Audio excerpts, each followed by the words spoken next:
Hello, welcome sa channel na ito. Ito yung G Solutions at sa pagkakataong ito, mag-solve naman tayo ng circuit problems. Related ito sa equivalent resistance at i-apply natin dito yung theorem in line with the current. Yung tinatawag nating current divider theorem. Ito yung given niya.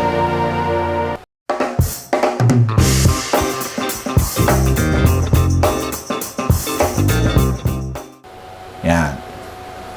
So, meron kang circuits dyan. At sabi doon, hanapin natin yung value ng E. Sige, so, required ang value ng E. Ano yung value niya? Ang solusyon, solve natin. Ating i-copy muna to. Duplicate natin at copy natin dito sa baba. Yun. Ulitin ko, pinapahanap yung value ng E. Ang condition, yung voltage dito sa A hanggang doon sa B ay 10 volts. 10 volts siya. Yan. Okay, solve natin. So, bali, kung mag-apply tayo dito ng, ng current divider theorem, yung kuryente dito, yan yung total current niya. So, I sub T. At pagdating dito sa point na yan, magsiseparate siya. Meron siya rito. Sabihin natin I prime ito. At saka dito rin sa baba, I double prime. So, pag gusto natin kunin yung value ng I prime, yan. So, current divider theorem by current divider theorem. Yan. CDT. So, yung value ng I prime natin is equals to the total current, yung I sub T.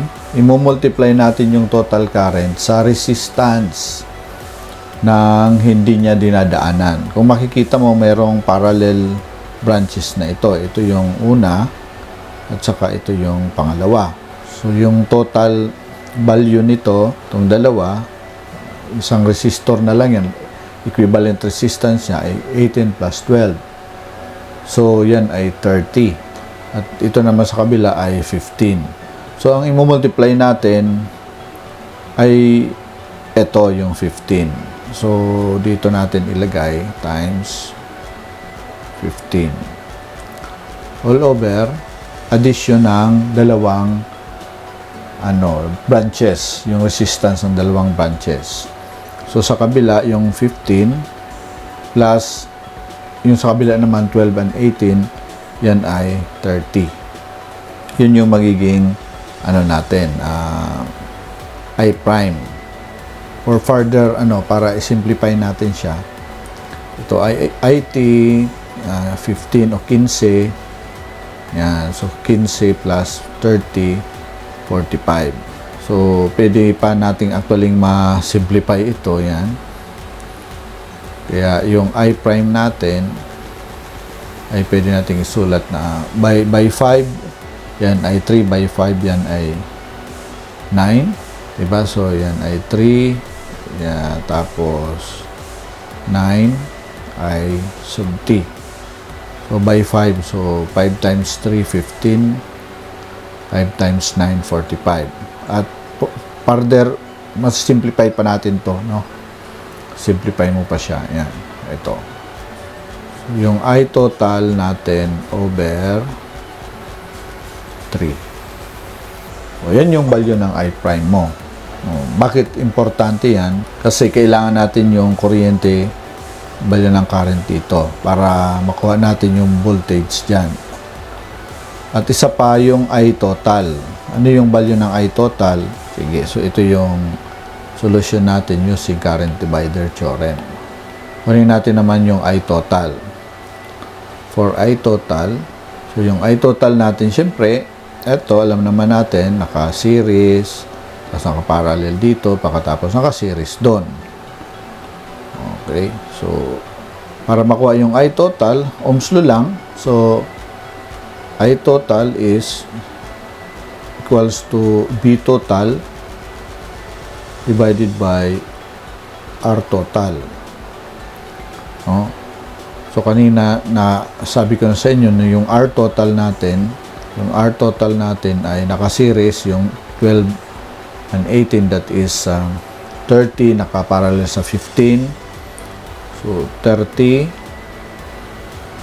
times 15, okay, divided by 30 plus 15. Tapos yung parallel niya naka-series sa 5. O yun yung R total natin.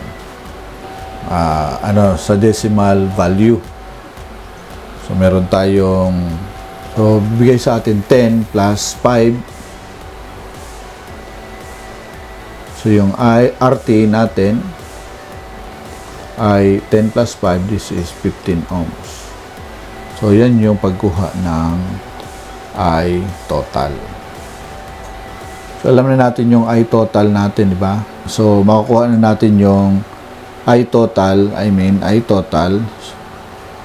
since na yung V total natin, itong V total ay E. So E all over 15.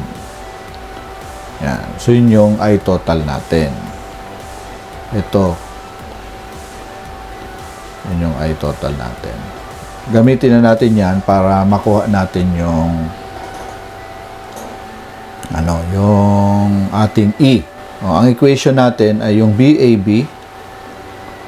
Yung B sub AB ay actually ito 5 times IT plus yan I prime times 12. Sulat natin 5 times I total plus 12 times I prime. Yun. So, yung BAB, yung value niya, given siya yan, 10 volts. 10 volts. So, i-substitute natin yung value sa BAB. Yan ay 10 equals 5 times I total. Ang I total natin ay ito. Yan ay E over 15 plus 12 I prime. So, yung I prime natin ay nakuha na rin natin ito. I total over 3. Yan. So, I total over 3. Sulat natin dito. I total over 3. Yan yung I prime natin. So, yung I total natin is E over 15. So, yung I prime ay I total over 3. Ang I total again ay E over 15 divided by yung I prime natin divided by 3. So, therefore, yung I prime natin ay E all over 15 times 3 or 3 times 5, that's 15, so over 45. Okay? So, susulat na natin to dito. So, E over 45. Yan yung working equation natin. Tapos, since na makita natin dito sa equation natin na isang anon lang naman, masosolve na natin yung E. Further simplify natin, 10 is equals to, ito, alam naman natin, magka-cancel yan. So, tira dito yung 3. So, meron tayong dito E over 3 plus yung 12 din, divided by 3. Yung 12 is 4. Okay, kopyahin natin yung E over yung divided by 3 sa 45, 15, no? So, 15. Okay, so yan ito yung ating equation. Kunin na natin yung value ng E. Yung LCD rito sa kabila, least common denominator, ay 15. Yung 15 i-divide mo sa 3, that is 5. So, yung numerator niya is 5e. Plus, 15 divided by 15 is 1 times 4, that is 4e equals 10. Diba? So, i-further simplify niya, lipat natin yung 15 sa kabila. Okay? From division, mag-multiply siya, that's 150. Ang mangyayari, 150 is 5e plus 4e, that is 9e. So, yung value ng ating e is 150 over 9. So, ano yung 150? Ayan. So, 16 times 67 volts. So, ito yung magiging value ng E natin. Yung magiging value ng E natin sa problem na ito. Okay. So, yan. Okay. So, thank you for watching this video. Paki-subscribe na lang at paki-comment dyan sa comment section. Maraming salamat.